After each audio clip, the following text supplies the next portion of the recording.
Este programa contiene imágenes que pueden herir la sensibilidad del espectador. Se han cambiado algunos nombres y se han dramatizado determinadas escenas de autopsias para proteger a las personas y a sus familias. Un chico sano de 14 años comienza a sufrir temblores incontrolables y muere en los brazos de su madre.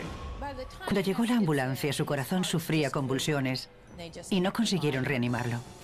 Y mientras la doctora G busca indicios, el enigma que rodea su muerte es cada vez mayor. No sabía qué le había ocurrido. No encontraba ninguna pista.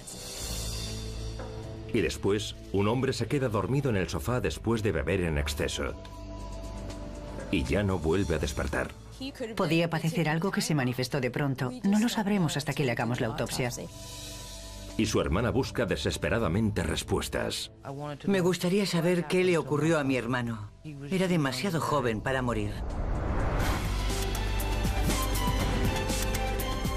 Vidas truncadas, desconcertantes misterios médicos, revelaciones espeluznantes. Así son los casos diarios de la doctora G, médico forense.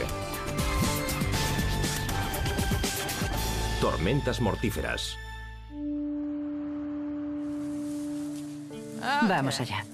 Cuando la doctora forense Jan Garavaglia comienza una autopsia, a menudo lo hace impulsada por un sentido de responsabilidad hacia la familia de la víctima. Es un caso triste. Especialmente en los casos relacionados con niños. Qué bebé tan lindo. Tiene el pelo suave y largas pestañas. Evidentemente son las madres las que más sufren. Hace más de 20 años que me dedico a la medicina forense y obviamente para unos padres lo más duro es la muerte de un hijo. Nadie debería sufrir la muerte de un hijo y además no saber la causa.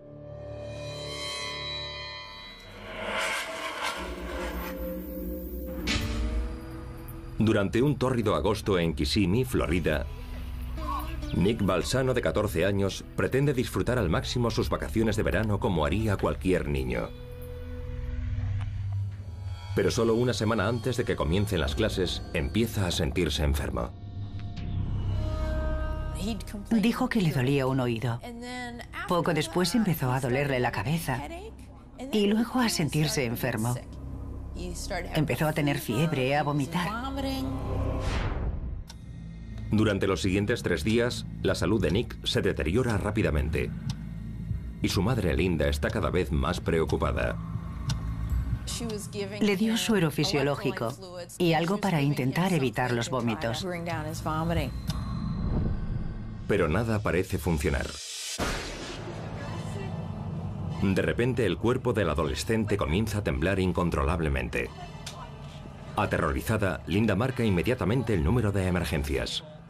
Cuando llegó la ambulancia tenía las pupilas fijas y dilatadas y su corazón sufría convulsiones. Lo trasladaron al hospital en la ambulancia, pero desgraciadamente no pudieron reanimarlo. En la sala de urgencias confirman el fallecimiento de Nick con su desconsolada madre a su lado. Todo sucedió muy rápido. Estoy segura de que su madre está destrozada y quiere respuestas.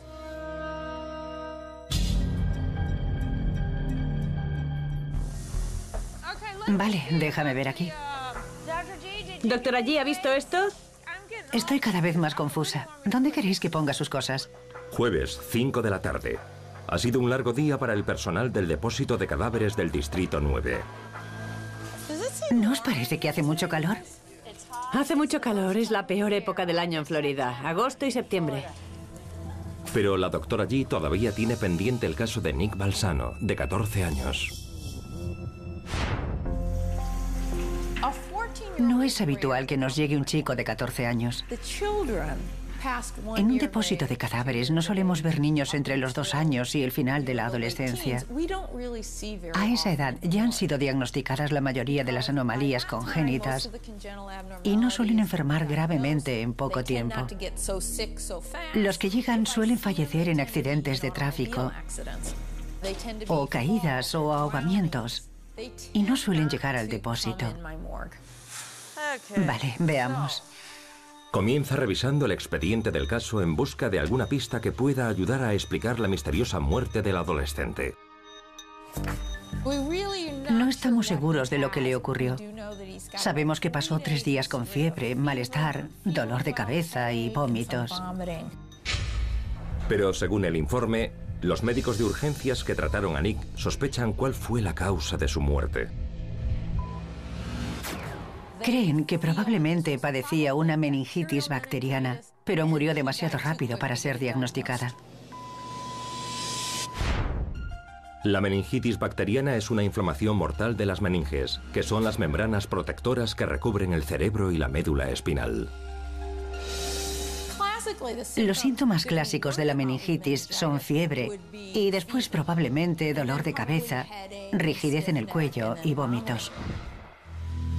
La meningitis también puede ser causada por un virus, pero a diferencia de la bacteriana, la meningitis viral rara vez es fatal.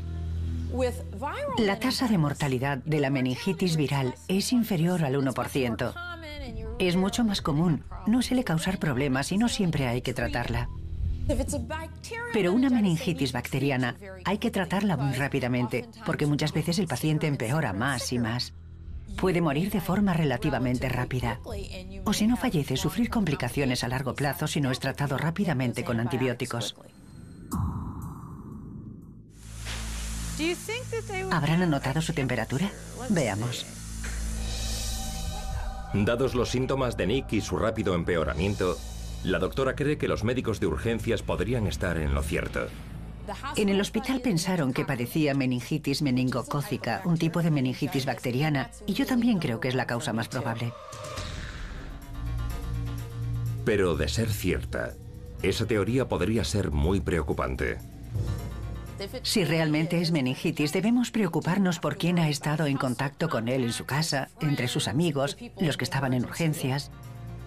Si se confirma el diagnóstico de la meningitis meningocócica, la doctora G y el Departamento de Salud Pública tendrán que actuar con rapidez para evitar más casos. Necesitábamos respuestas ya. Pero se ha hecho demasiado tarde para comenzar una nueva autopsia.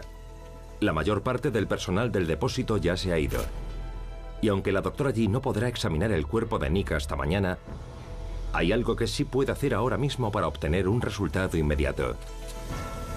Pero exige un pequeño sacrificio personal. Pensé que me llamarías. Había quedado con mi marido para salir a cenar, pero le he dicho que me retrasaré un poco porque tengo que hacer una PL.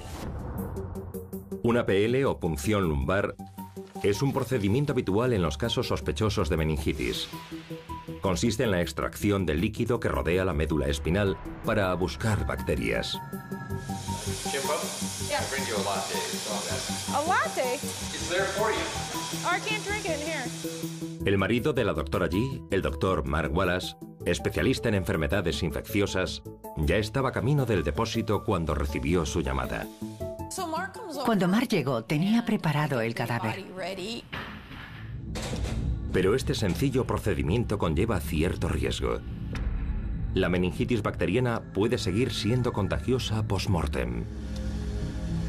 La doctora G y su marido deben tomar precauciones para protegerse de una posible infección. Las probabilidades de contraer esa enfermedad en el depósito no son muy elevadas, pero existe cierto riesgo y sería una estupidez no tomárselo en serio. Inserta cuidadosamente una aguja de 9 centímetros en el conducto espinal de Nick y extrae una pequeña cantidad de líquido. Después la llevamos inmediatamente al laboratorio. Mi marido la llevó. Es mi mejor ayudante. Te quiero, gracias por llevarla. Desgraciadamente no pudimos obtener una respuesta esa noche. Tuvimos que esperar al día siguiente. Cuando la doctora G llega al depósito la mañana siguiente a las 7:30, el informe del laboratorio ya está en su escritorio. Y es muy breve. Sorprendentemente, no encontraron el menor indicio de meningitis. Pero eso no significa que pueda descartar definitivamente la enfermedad. Aproximadamente el 40% de las punciones lumbares no permiten ver las bacterias. Todavía no podía descartar nada. No sabía a ciencia cierta si padecía meningitis. Podía haberse infectado de 1 millón de cosas. Así que tenía que hacer una autopsia completa.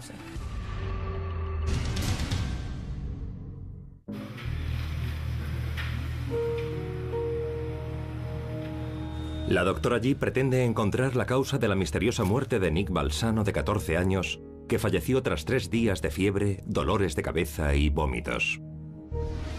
Su familia quiere saber qué le pasó a mi precioso hijo. ¿Estaba bien? Y ahora está muerto. Y será una autopsia especialmente difícil para la doctora G. Tengo un hijo de 14 años. No puedo ni imaginar lo que sería verlo vivo y 1 minuto después muerto. Sería una tragedia. Basándose en los síntomas del adolescente, en un principio la doctora sospechó de una meningitis. Pero hasta el momento las pruebas no han mostrado ningún indicio de infección. Quizá no sea una meningitis bacteriana. Podría ser una encefalitis viral causada por un mosquito. Podría tratarse de otro tipo de infección. Y mi trabajo es averiguarlo.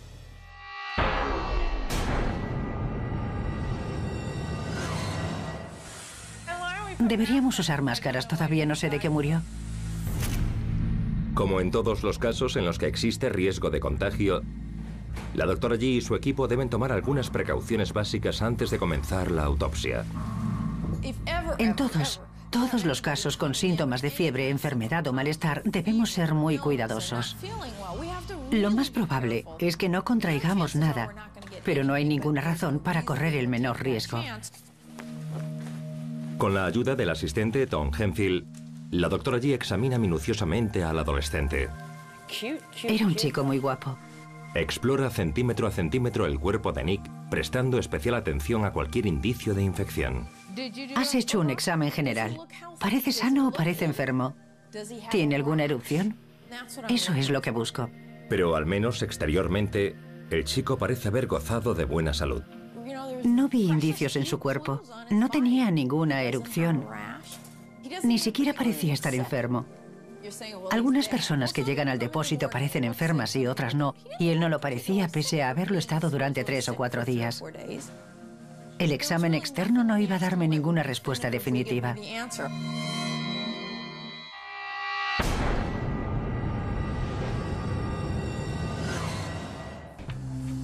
La doctora realiza la habitual incisión en Y, cortando desde los hombros hasta el esternón para dejar al descubierto los órganos internos. Mientras abría, intenté encontrar algo anormal, pero no vi nada. Vale, voy a preparar unos cultivos. El siguiente paso es recoger fluidos para toxicología y muestras de sangre en las que el laboratorio podrá buscar pruebas de una infección. No creo probable una sobredosis de drogas, ya que tuvo fiebre y su madre lo estuvo cuidando. Siempre a su lado. Solo le dio suero fisiológico y algunos medicamentos para las náuseas y los vómitos. Pero nunca se sabe. Y siempre hacemos análisis toxicológicos. Ahora quiero ver el corazón. Y minuciosamente comienza a examinar el corazón. Consideraba bastante probable una miocarditis, una inflamación del músculo cardíaco cuya causa suele ser un virus. Al principio se quejó de dolor en el pecho, así que es algo que debo descartar. Pero no tarda en tachar el corazón de su lista de sospechosos. Su corazón parece sano. Su corazón parecía normal. A continuación, examina los pulmones de Nick y en ellos descubre un problema. Aquí noto algo extraño. Contienen líquido. Aquí es donde se complica la autopsia. El problema de encontrar líquido en los pulmones es que a veces impide ver posibles indicios de neumonía. No me parecía que los hubiese, pero tenía que examinarlos al microscopio. Me gustaría tomar una muestra de este. Sí, claro. A continuación examina la cavidad abdominal y ve que los riñones del chico parecen estar en buenas condiciones. Tenía lo que llamamos riñones manchados. Suelen indicar una presión arterial baja durante algún tiempo. Pero no parecían estar infectados. Todo parecía bastante normal. Mientras concluye el examen interno, la doctora G todavía no dispone de indicios sólidos sobre la causa de la repentina muerte del adolescente. No sé qué le pudo pasar. No he encontrado indicios de ningún tipo de infección, ni en el pecho ni en el abdomen.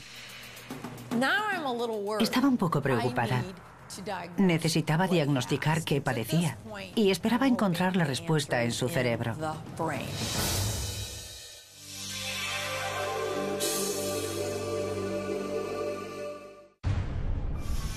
Utilizando una sierra oscilante, el asistente Tom Henfield corta la parte superior del cráneo de Nick. La cabeza está lista, Dr. G. Y al separar cuidadosamente la bóveda craneal, descubre algo muy inquietante. Dios mío, ¿has visto? Su cerebro no parecía estar bien. Vaya, tenía el cerebro inflamado. Encontré indicios de hernia. Esto no pinta bien. El cerebro de Nick aparece herniado, empujado a través de la abertura de la base del cráneo. Está muy mal. Una hernia cerebral es muy grave. Los centros respiratorios y cardiovasculares del tronco cerebral comienzan a comprimirse y causan la muerte. ¡Qué tragedia! En cuanto vi su cerebro, supe que aquello le había causado la muerte. Pero la autopsia aún no ha terminado. De hecho, el alarmante hallazgo plantea más preguntas que respuestas. Sabíamos qué le había causado la muerte, pero aún teníamos que encajar las piezas y descubrir por qué. ¿Qué causó la inflamación de su cerebro? Debíamos investigar aún más a fondo. La doctora G sabe por experiencia que un cerebro inflamado se debe normalmente a una meningitis bacteriana. ¿Qué más hay por aquí? Comprobé si el líquido cefalorraquídeo era claro. En un caso de meningitis aparece muy turbio, con un aspecto turbio o lechoso. Pero las meninges no estaban demasiado mal. No había nada que nos pudiese dar una respuesta. Resumiendo, aún no tengo respuestas. El caso es cada vez más desconcertante. Hasta examinar las muestras al microscopio no podía afirmar con certeza que no había padecido meningitis. La doctora G recoge muestras de tejido del cerebro y otros órganos importantes. Serán montadas en portaobjetos para ser examinadas al microscopio. Junto con los análisis sanguíneos y toxicológicos, son la última esperanza de la doctora de averiguar qué mató a Nick Balsano, un chico de 14 años. Necesitaba ver los resultados cuanto antes. Quería averiguar por qué había muerto aquel chico. Han pasado 3 días desde la autopsia no concluyente de Nick Balsano. Y los resultados de los cultivos sanguíneos acaban de llegar al depósito del Distrito 9. Han dicho que los llames si descubres algo sobre el chico. Pese a varios frustrantes callejones sin salida, la doctora todavía cree que una infección oculta pudo haber causado la mortal inflamación cerebral del adolescente. Y espera que los resultados de la analítica le permitan cerrar con éxito este complicado caso. Necesitaba saber por qué murió ese chico. Pero la lectura del informe sobre los cultivos le depara una nueva sorpresa. Eran negativos, no había ningún indicio de infección. Es un nuevo callejón sin salida. Y también el informe de los análisis toxicológicos. Todos los resultados eran negativos. Estábamos como al principio, no tenía ninguna respuesta. Fue muy frustrante. Las opciones de la doctora G se agotan rápidamente y solo dispone de otro lugar en el que buscar. Llegados a ese punto, las muestras microscópicas eran mi última esperanza de encontrar la respuesta.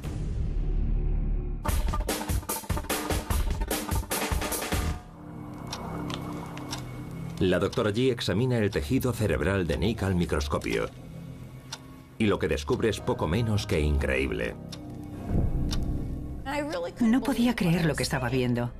Era algo muy poco frecuente. Nunca había tenido un caso así antes. Pero para que el extraño hallazgo tenga sentido, necesita saber una última cosa. Cuando pregunté a su familia qué había hecho poco tiempo antes, no mencionaron que había ido a nadar justo antes de enfermar. Gracias a esta nueva pista y los sorprendentes resultados microscópicos, la doctora G confía en poder resolver el enigma de la misteriosa muerte de Nick Balsano. Creo que fue en ese momento cuando encontramos la respuesta.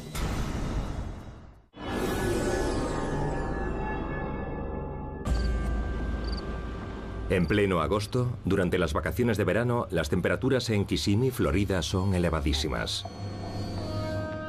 Pero Nick Balsano, de 14 años, tiene un plan para escapar del calor. Creo que nunca sabremos dónde fue a nadar. Pero entre 14 y 3 días antes de morir, se sumergió en el agua en algún lugar. Aunque Nick no lo sabe, al empezar a nadar, su cuerpo es invadido por un parásito microscópico y mortal. Hace más de 21 años que trabajo como patóloga y nunca había visto un caso así. Es extremadamente poco frecuente. Padecía una infección de amebas. Una ameba es un microorganismo unicelular.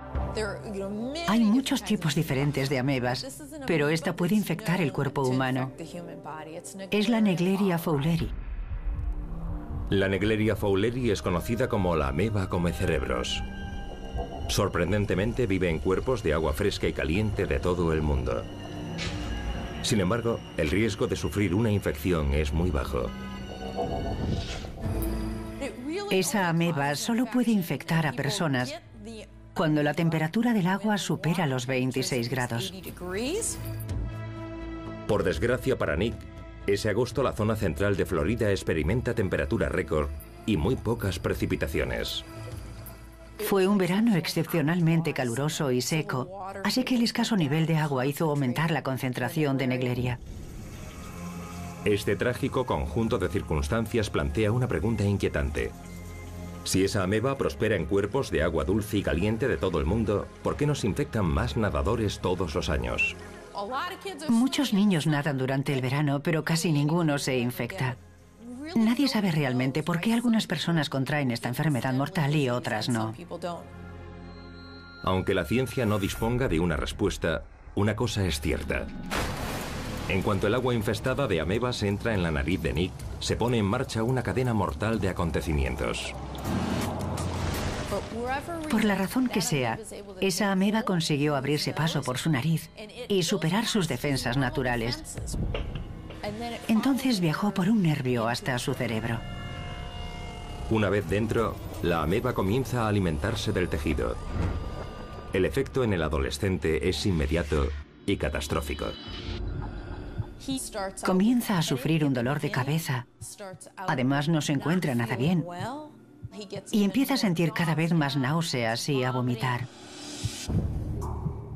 El cerebro de Nick comienza a inflamarse y poco tiempo después a comprimir su tronco cerebral, la parte del órgano que controla funciones vitales como la respiración y el ritmo cardíaco.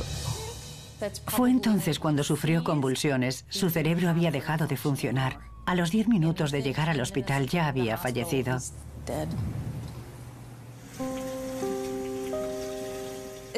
Es una tragedia ver a alguien tan joven e inocente morir tan rápidamente. Hola, soy la doctora Garavalia, del departamento forense. La doctora G se enfrenta a la difícil tarea de comunicar sus hallazgos a Linda, la madre de Nick. Aunque agradece saber por fin qué mató a su hijo, la afligida madre aún tardará en superar la tragedia. Lo siento muchísimo. A veces mi respuesta ayuda a las personas y a veces no.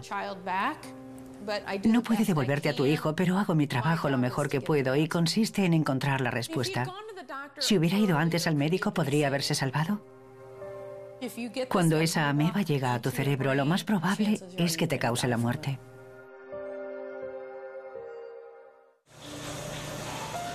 La doctora alerta inmediatamente al Departamento de Salud, que no tarda en emitir una advertencia pública. El alcalde va a dar una conferencia de prensa.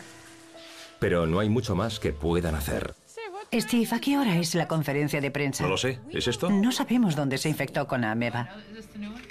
Está presente en todos los espacios de agua dulce de la zona central de Florida durante el verano. No puedo hacer nada al respecto. Es imposible. Imposible, no creo que se pueda hacer nada. Apuesto a que será la noticia principal del telediario. Sería muy raro infectarse en una piscina, ya que el cloro debería matar a la ameba.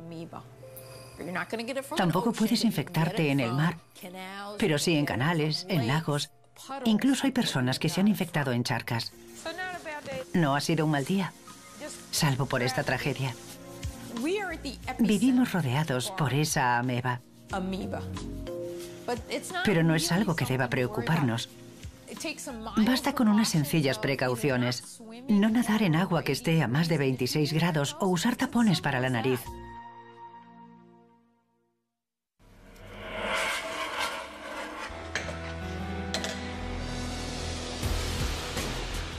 Muchos de los casos se deben a circunstancias imprevisibles que conducen a una muerte prematura. Pero también se ven con frecuencia tragedias que podrían haberse evitado. No debería haber muerto. Fueron sus decisiones las que le causaron la muerte ese día.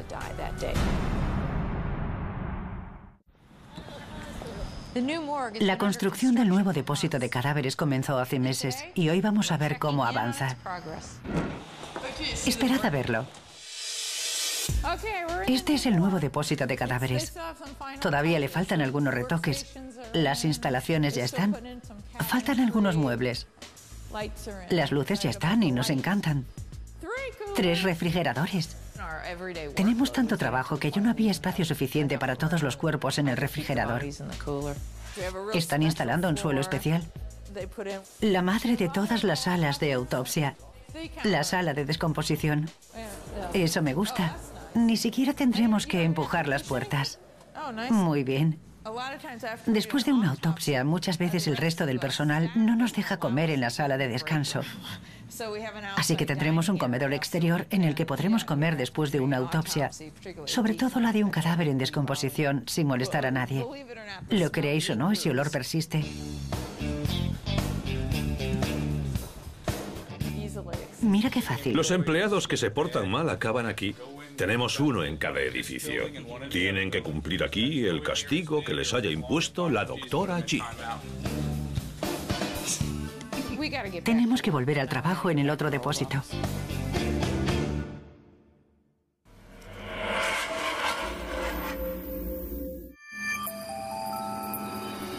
Durante un sofocante día de verano en Kissimmee, Florida, a pesar del calor, John Solin, de 47 años, y su compañero de piso Charlie han decidido pasar el día al aire libre, hacer una barbacoa, beber y jugar a las cartas. Hacia las 9 de la noche, Charlie decide irse a dormir y sube a acostarse, dejando a John solo en el sofá. A la mañana siguiente, su compañero de piso lo encontró en la misma postura que cuando se fue a acostar. Preocupado, Charlie intenta despertarlo. Pero John no reacciona. Llamó inmediatamente al número de emergencias,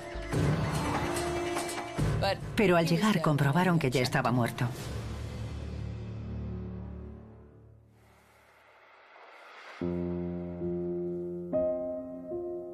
Su fallecimiento inesperado a los 47 años sorprende a su hermana Janice. Me afectó muchísimo, porque lo adoraba. Era muy especial para mí. Ahora su familia debe confiar en que la doctora G consiga explicar por qué han perdido a John de forma tan repentina. No hay duda de que esa familia necesita nuestras respuestas.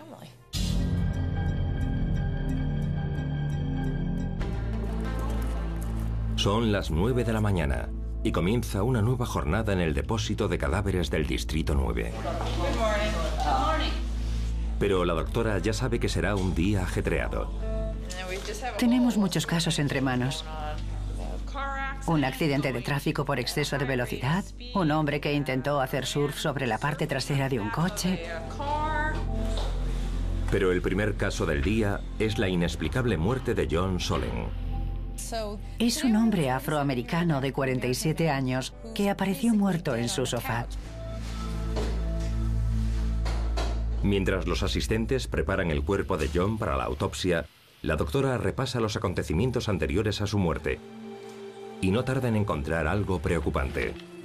Su familia dice que estuvo bebiendo, pero no solía beber y les parece un comportamiento muy inusual. Y, según su compañero de piso, últimamente John bebía con frecuencia. Cuando oyes que alguien está bebiendo mucho, piensas en un envenenamiento etílico, sobre todo si no está acostumbrado al alcohol. Pero la doctora G también lee en el informe que John tenía otro vicio. Vaya. Que también podría haber puesto en peligro su vida. Fumaba aproximadamente un paquete de cigarrillos al día. Y fumar es un factor de riesgo para los derrames cerebrales y las enfermedades cardiovasculares. Probablemente es el mayor factor de riesgo. Y se pregunta si el tabaquismo, sumado a un consumo excesivo de alcohol, podría haber matado a este hombre aparentemente sano. Pero no tarda en descubrir otro indicio alarmante. Le habían amputado una pierna hace aproximadamente un año porque se le había gangrenado la punta de un pie. La gangrena se produce cuando una parte del cuerpo no recibe suficiente sangre debido a una lesión, una infección o alguna enfermedad subyacente como la diabetes. Si no se trata, con el tiempo los tejidos comienzan a morir. Y el tejido muerto es más propenso a las infecciones. Según el informe médico, John había contraído una infección en su pie izquierdo en diciembre del año anterior. Pero, sorprendentemente, ignoró los síntomas hasta que ya era imposible tratar la gangrena. Tenía todo el pie y el tobillo negros. Tuvieron que amputar urgentemente por debajo de la rodilla. Era su vida o su pierna, y tuvieron que amputarle la pierna. En ese momento, los médicos de John atribuyeron la gangrena a la aterosclerosis, una acumulación de placa grasa en sus vasos sanguíneos. Les pareció que padecía una aterosclerosis grave en los vasos que van a las piernas. Si los vasos se estrechan, la sangre no puede llegar hasta la pierna, el oxígeno no puede llegar hasta el músculo y con el tiempo, como en este caso, el tejido puede morir. Después de la operación, un patólogo realizó un examen completo de la pierna amputada de John para confirmar la hipótesis de la aterosclerosis. Pero los resultados no aparecen en su historial médico. Solo tenía una parte de su historial médico y evidentemente necesitaba ver el informe patológico. ¿Qué aspecto tenía su pierna? ¿Realmente tenía aterosclerosis en la pierna? Si fue la aterosclerosis lo que le causó la gangrena, ¿podría haber bloqueado también otros vasos sanguíneos de su cuerpo? Y el órgano que esa enfermedad ataca con mayor frecuencia y virulencia es el corazón. Tenía que examinar su corazón. No sabíamos por qué había muerto y su familia quería que le hiciésemos una autopsia. No hacemos una autopsia a todos los cuerpos que pasan por el depósito. Si tienen antecedentes de alguna enfermedad potencialmente mortal, no necesitamos hacerle una autopsia, aunque antes confirmamos la ausencia de traumatismos. Limpia la sangre. Pero su familia quería saber qué le había pasado. Me gustaría saber qué le ocurrió a mi hermano, porque era demasiado joven para morir. Sí, era demasiado joven. Debemos averiguar qué le ocurrió.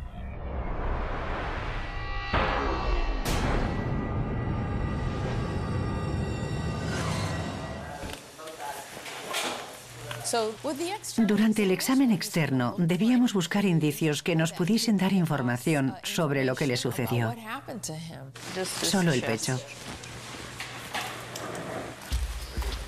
La doctora comienza el examen externo con una inspección minuciosa del muñón del miembro amputado. A veces, las heridas crónicas pueden cicatrizar mal. Pero el muñón amputado parecía estar bien. No parecía infectado ni tener nada malo. Era evidente que había cicatrizado por completo. A continuación, examina la cabeza de John en busca de inflamaciones o lesiones sospechosas. Cuando alguien ha estado bebiendo, puede sufrir un traumatismo y no decirle a nadie que ha tropezado, se ha caído y se ha golpeado la cabeza. Pero no vi indicios de traumatismos. La ausencia de indicios externos hace que el caso sea cada vez más enigmático. Y dado el historial médico de John, las posibilidades son preocupantes. Está claro que no iba al médico hasta que no estaba muy grave. No hizo nada por su pierna hasta que casi le causó la muerte. Podía padecer algo que se manifestó de pronto. Vamos por el miedo. Nuevos episodios solo en Crimen e Investigación. La doctora Yi se prepara para abrir el cuerpo de John Solem. Gracias por preocuparte por mí, Brian. John, un hombre de 47 años que había sufrido una amputación, fue encontrado sin vida en su sala de estar después de beber en exceso. Su inesperada muerte ha afectado mucho a su familia, que ya había sufrido otros acontecimientos trágicos. Quería mucho a mi hermano y hacía solo un par de años que había enterrado a mi madre y a otro de mis hermanos. Y cuando le ocurrió a mi otro hermano pensé, Dios mío. Gracias. Para una familia la espera siempre es difícil. Haremos el examen interno para encontrar la respuesta.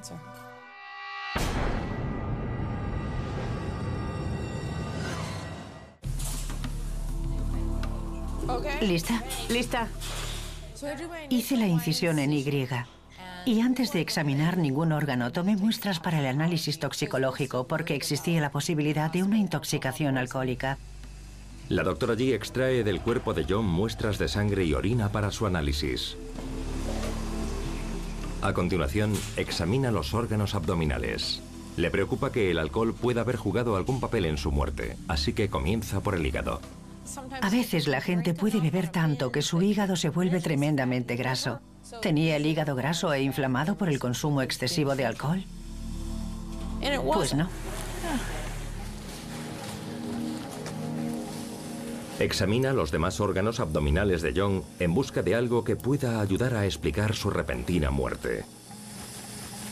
Pero pese a una búsqueda exhaustiva, no obtiene resultados.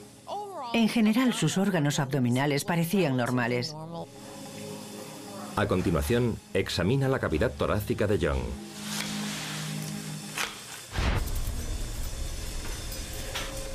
Y en cuanto abre el pecho, ve inmediatamente el primer indicio de enfermedad en sus pulmones. Vi en sus pulmones indicios de enfisema relacionados con su tabaquismo.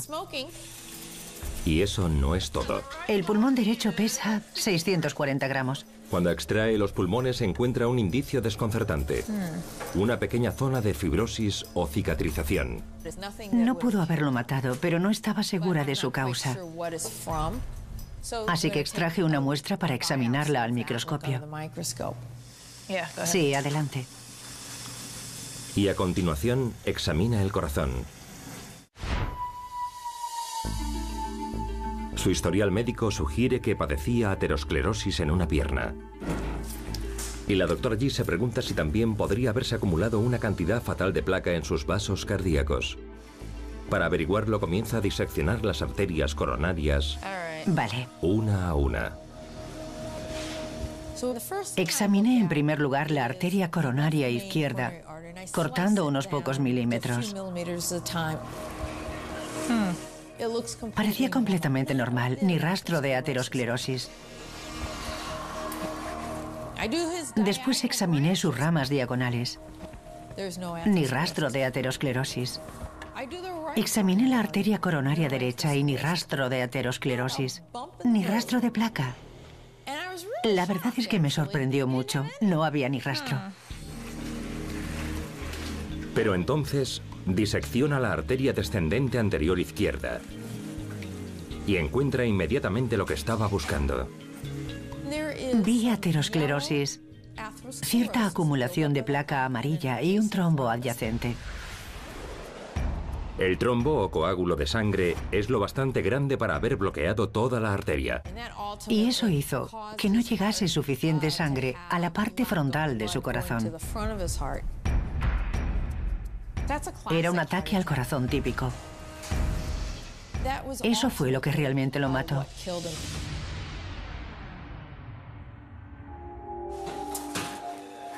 Es el tipo de descubrimiento que normalmente pone fin a una autopsia. Pero la doctora Yi no tarda en descubrir algo más. Algo bastante extraño. Tenía el músculo cardíaco dañado en lugares que no tenían sentido. Tras un ataque al corazón pueden resultar visibles daños en el músculo cardíaco, pero solo donde la arteria bloqueada ha privado de sangre a los tejidos. En el caso de John, los daños musculares son visibles en varios lugares. Y sorprendentemente están por todas partes excepto en la zona abastecida por la arteria bloqueada. Solo había encontrado una arteria coronaria estrechada y era la zona menos dañada. Tenía el músculo cardíaco dañado en lugares que ni siquiera abastecía esa arteria coronaria. ¿Por qué tenía tan dañado el músculo cardíaco si no había más placa? La abundancia de daños podría deberse a un virus, alguna enfermedad o incluso una anomalía genética. Y eso significa que su hermana Janice también podría estar en peligro. Quedaban muchas preguntas por responder, y algunas de ellas podían tener repercusiones graves para su familia. Todavía no tenía la respuesta definitiva y esperaba poder encontrarla en las muestras microscópicas. ¿Qué podía haberle ocurrido?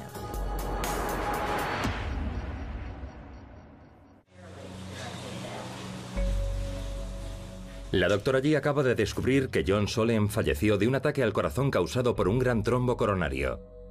Un coágulo de sangre en la arteria que llega hasta el corazón. Pero también ha encontrado algo muy desconcertante. El músculo cardíaco aparece dañado en zonas inesperadas. El patrón de los daños del músculo cardíaco no coincidía con lo que había descubierto en la arteria coronaria. Algo no encajaba. Mientras tanto, la afligida familia de John necesita encontrar una explicación a su repentina muerte. Pienso todos los días en mi hermano. Todos los días. Tengo una foto que nos hicimos cuando éramos más jóvenes y la miro todos los días. No podía ofrecerles un resultado hasta examinar las muestras. Y esperaba que me diesen la respuesta.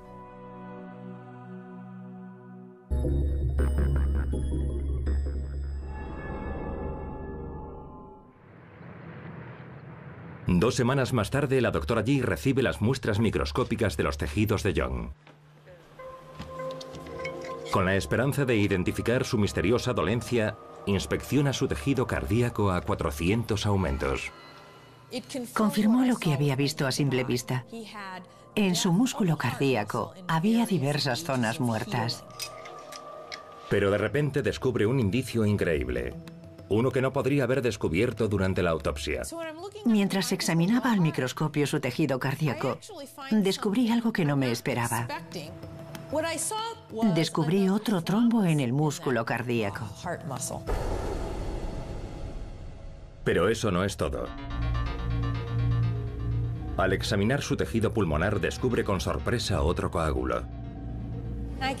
De hecho, pude ver un coágulo de sangre reabsorbido, pero sus restos seguían en la arteria pulmonar. Este descubrimiento es un indicio alarmante. Dentro del cuerpo de John ocurría algo muy grave.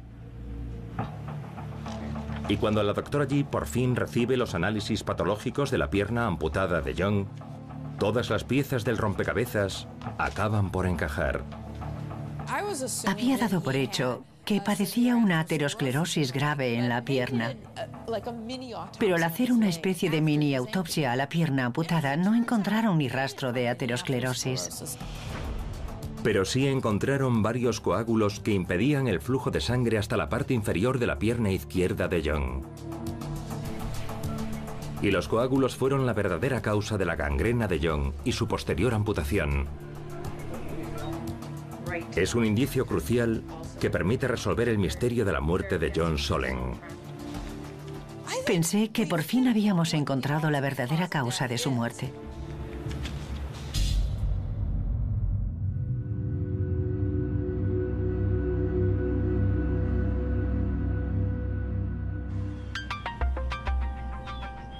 Durante una sofocante tarde de verano, John Solem y su compañero de piso, Charlie, deciden hacer una barbacoa en el patio y jugar a las cartas.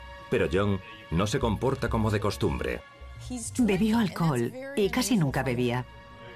Sin embargo, como la doctora G descubre en el informe toxicológico, tampoco ha bebido tanto. Bebió alcohol, pero no de forma exagerada. Estaba justo por encima del límite permitido para conducir. Tenía un nivel de 0,08. El alcohol puede ser mortal a partir de 0,4 aproximadamente, pero ni siquiera se acercaba a esa cifra. Bebió y mucho, pero no una cantidad que pudiese ser mortal. Pero hay algo que sí amenaza su vida. Y comenzó mucho antes de la amputación de su pierna. Probablemente padecía trombofilia. En su sangre se formaban coágulos muy fácilmente. Puede deberse a problemas genéticos. La pérdida de algunas proteínas de la sangre hace que se coagule con más facilidad. Eso encajaría con los coágulos de sangre que encontré en el corazón y en un pulmón. Y también explica la gangrena. Quizás la formación de coágulos en la pierna izquierda de John interrumpiese el suministro de sangre a su pie. Al igual que fueron muriendo pequeñas zonas de su músculo cardíaco, también fue muriendo su pie. Los médicos pensaron erróneamente que la gangrena de John se debía a la aterosclerosis y que la amputación resolvería su problema. Sin embargo, en el interior de su cuerpo, su sangre siguió formando coágulos que poco a poco comenzaron a dañar su corazón y sus pulmones. Estoy segura de que no se sentía bien e ignoró muchos de sus síntomas. Quizá incluso le dolía el pecho y por eso empezó a beber para no sentir dolor. Pero aunque el alcohol pudo ayudar a John a paliar su malestar, nada puede detener lo que ocurre dentro de su cuerpo. Su corazón estaba empezando a fallar. Muchas zonas de su músculo cardíaco ya no funcionaban porque habían muerto. Y esa misma noche se forma un coágulo de sangre que bloquea completamente la abertura de la arteria coronaria que la placa ha estrechado. Tuvo mala suerte. La aterosclerosis había causado un pequeño estrechamiento y además se formó ese coágulo. El coágulo obturó la arteria y bloqueó todo el flujo de sangre en un corazón que ya estaba debilitado y fallaba. Y ese fue el golpe de gracia que le provocó una arritmia. Su corazón sufre espasmos, es incapaz de latir de forma regular. Sin sangre y oxígeno frescos, sus órganos vitales comienzan a fallar. Y fallece a los 47 años en el sofá de la sala.